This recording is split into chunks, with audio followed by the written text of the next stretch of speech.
Kalena dhammat sawanang etamang kalamutamang. Penuturan syair Dhammapada di video ini ditujukan untuk kita renungkan. Penuturan bahasa Palinya bukan sebagai sarana pembelajaran pengucapan bahasa Pali yang benar. Meskipun demikian, penutur tetap berusaha sesuai kemampuannya untuk mengikuti aturan pengucapan menurut tata bahasa Pali.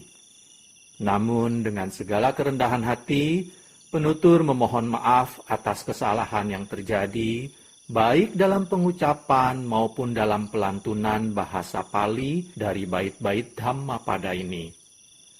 Untuk syair Palinya, penutur memilih membacakan dari hard copy kitab Pustaka Dhammapada Pali Indonesia yang diterbitkan oleh Sangga Theravada Indonesia. Untuk terjemahan bahasa Indonesia dan kisah latar belakangnya, penutur memilih membacakannya dari sumber web samakkipala.or.id di bagian Dhammapada.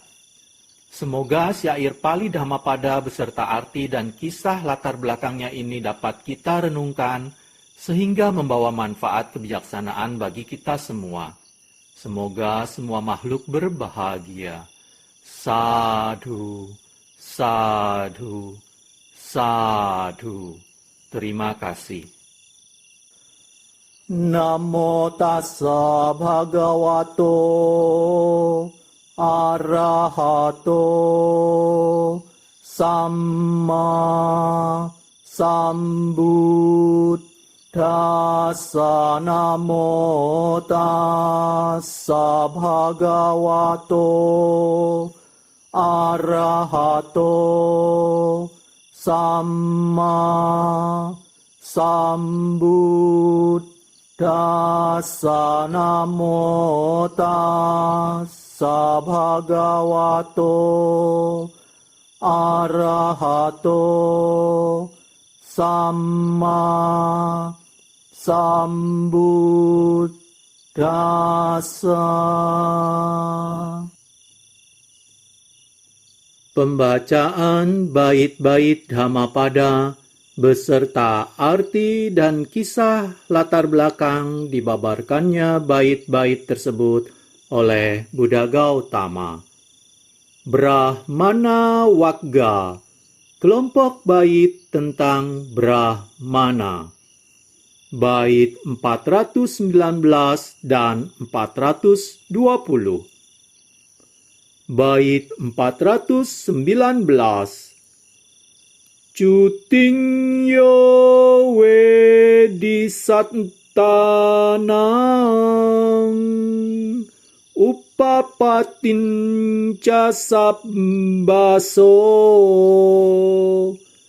asatang sugatang buddhang tamahang brumi brahmanang. Bait 420. Yasa gating najananti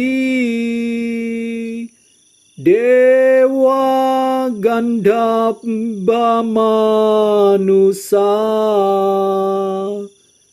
kina sawang arahantang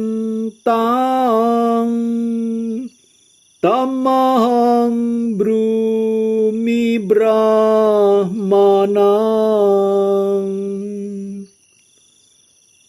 Bait 419 artinya, seseorang yang telah memiliki pengetahuan sempurna tentang timbul dan lenyapnya makhluk-makhluk, yang telah bebas dari ikatan, telah pergi dengan baik sugata, dan telah mencapai penerangan sempurna, maka ia kusebut seorang Brahmana. Bait 420 Artinya, orang yang jejaknya tak dapat dilacak baik oleh para dewa, Gandhara maupun manusia, yang telah menghancurkan semua kotoran batin dan telah mencapai kesucian arahat, maka ia kusebut seorang Brahmana. Kisah latar belakang dibabarkannya bait 419 dan bait 420 Brahmana Wagga oleh Buddha Gautama. Kisah Wangisa Thera.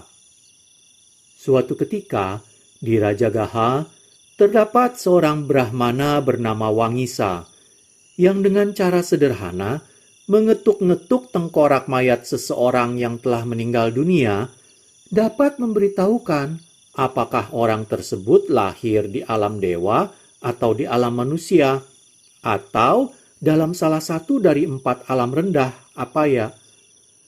Para Brahmana membawa Wangisa menuju banyak desa, dan orang-orang berkumpul karenanya dan membayarnya 10, 20, atau 100 untuk mencari informasi di manakah saudaranya yang meninggal dunia dilahirkan kembali. Pada suatu kesempatan, Wangisa dan kelompoknya datang ke suatu tempat yang tidak jauh dari Wihara Jetawana. Melihat beberapa orang datang menemui Sang Buddha, para Brahmana mengundang mereka untuk datang menemui Wangisa yang dapat memberitahu mereka di mana saudara mereka yang sudah meninggal dunia dilahirkan kembali.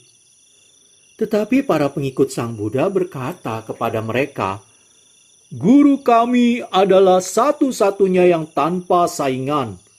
Ia adalah satu-satunya yang telah mencapai pencerahan."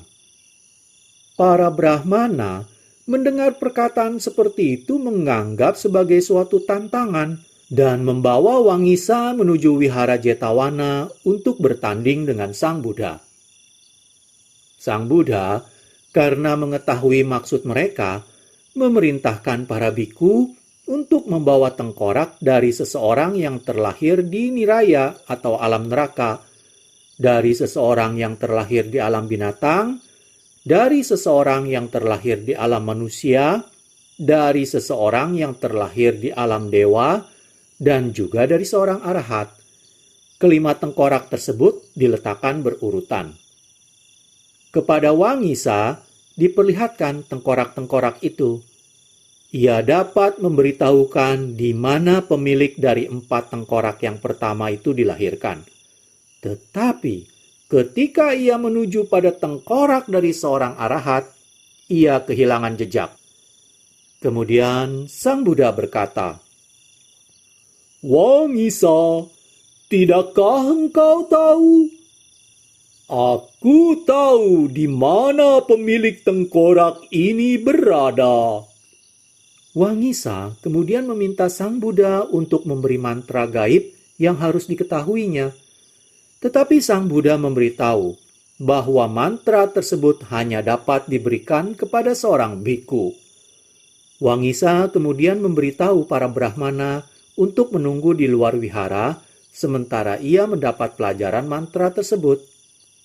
Kemudian Wangisa menjadi seorang biku. Sebagai seorang biku, seperti dianjurkan Sang Buddha, ia merenungkan 32 unsur pokok dari tubuh.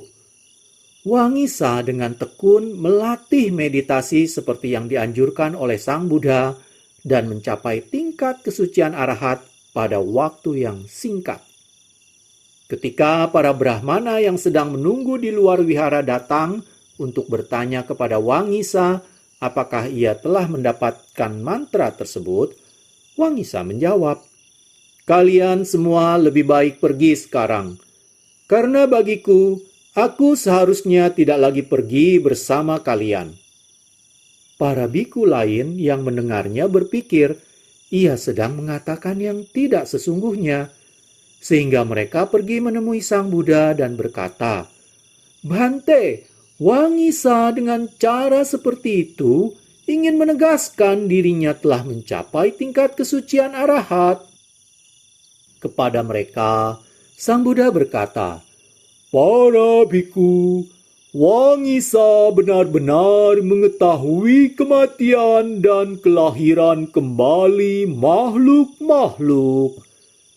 Kemudian, Sang Buddha membabarkan bait 419 dan 420 berikut. "Seseorang yang telah memiliki pengetahuan sempurna tentang timbul dan lenyapnya makhluk-makhluk yang telah bebas dari ikatan, telah pergi dengan baik, dan telah mencapai penerangan sempurna, maka ia kusebut seorang Brahmana.